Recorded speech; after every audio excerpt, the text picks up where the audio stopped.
Today we're diving into a detailed review on the Canon M50 Mark II, which I am filming on right now in 4K. I'll be sharing all the pros and cons and my personal experience with this camera because this is my second Canon M50. However, I upgraded from the Mark I to the Mark II. So if you're considering this camera, stay tuned for the details.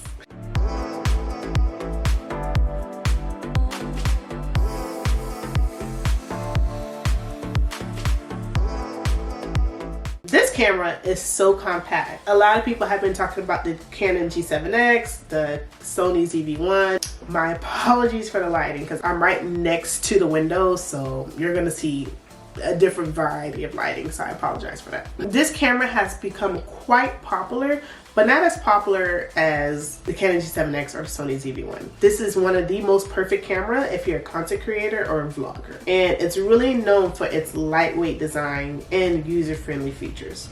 So let's talk about the pros. One of them being you can carry this camera around. And not only can you use it to vlog and make videos, you can use it to take pictures. This camera takes bomb pictures, and I would highly suggest it being one of the best beginner-friendly cameras to use. I just did a photography impromptu photo shoot just a week or two ago, and these are how the images turned out. It was crisp, sharp. I really do, depending on the lens you get obviously, but I really do highly recommend it because it's one of those things you can just throw in your purse and grab and go. Like it's like on the go photography. So one of its features is its dual pixel autofocus. It tracks subjects accurately and it transitions so smoothly, and that's just with the kit lens. So this is really a game changer for those who take action shots or just like to video everything. You don't necessarily have to go buy yourself this high-end lens. You can literally get all the videos you want with just the kit lens. It has a fully articulating screen, so you can get those angles that you need. You can like flip it, you can turn it around, you can film in any angle that you want. Plus it's touch screen, so it makes navigation easier. It offers 4K. As I stated, I am filming in 4K right now. Having that option of filming in 4K is so great for us content creators because we can really produce high quality video, especially when we're working with brands. But there are some limitations, which I'll discuss later. But yeah, there's definitely some limitations with the crop. But just having that 4K option is always a plus in my book. This camera is probably cheaper than most cameras for like an all-around. When you look online,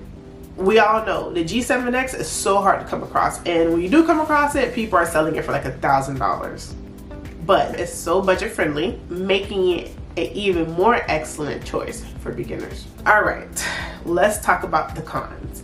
One of the cons I'm about to show you. So this is one of the cons. This is one of the biggest cons. The downside of filming in 4K. When you film in 4K, it crops the lens, it crops the camera in so close. It's so aggravating, especially when you want a wider frame when you're doing vlogs or if you're doing like any type of landscape shots. Like, come on, like really? So you're forced to kind of film in like 1080 just so you can get this wider angle lens. Mind you, I'm on the kit lens, but it's on 50 mm right now. You would have thought I was at like 50 with the 4K. So that's one of the downsides when you're filming in 4K. If you're gonna film in 4K, just make sure you're not filming yourself trying to vlog, because like you'll be just like this, like bruh, you can see this pimple growing out of my damn skin right now.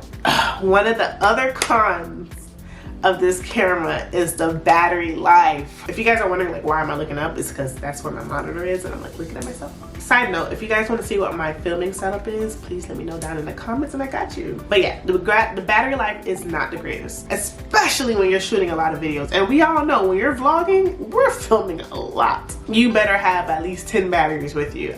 These are the batteries. I think I have like 5 of these, and they hold probably about 30 minutes to an hour. They're not long, so I would highly suggest. I got this one.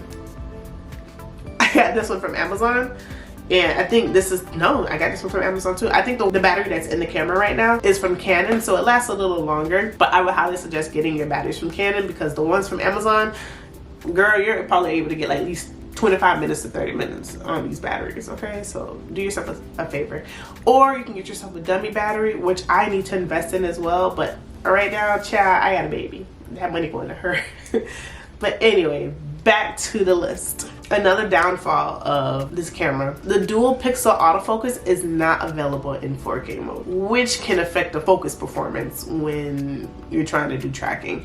So like right now I could move and the focus is with me, but if you guys, I think I have it on the screen here, like it takes a little while when you're in 4K for it to kind of like, it lags basically is what I'm trying to say. It lags when it's trying to autofocus on you. Without that dual pixel autofocus, yeah, girl.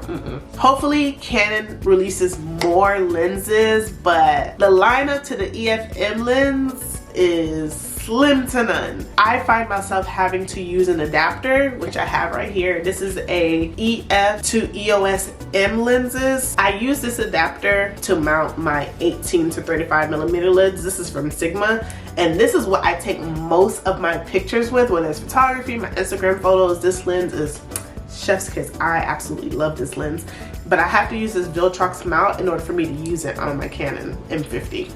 So again, it's not as many lenses out there, but so far Canon has been releasing lenses or whatever, so hopefully in the future, by the time you see this video, there's more videos out, there's more lenses out there. But it depends on what you would like to use this camera for. Quite honestly, I think the kit lens is pretty great if you're just using it for just like everyday vlogs. So is this camera worth it? I would say it is. If you're looking for an affordable, lightweight camera for content creation with solid and photo capabilities, this is your camera. All those other cameras that everyone's telling you to get, like the Canon G7X and the Sony ZV-1 and Sony ZV-E10, whatever like that, I would stand on it. I would say this is better because you can get the same photo quality, if not better, with this camera because you can switch out the lens and you got flash capabilities. Like, it's basically a mini photography camera and it's lightweight. But keep in mind, if you're a 4K girly like me, just keep in mind those limitations. As always, thanks for tuning in. If you found this video helpful, don't forget to give this video a thumbs up. Oh no, I did that.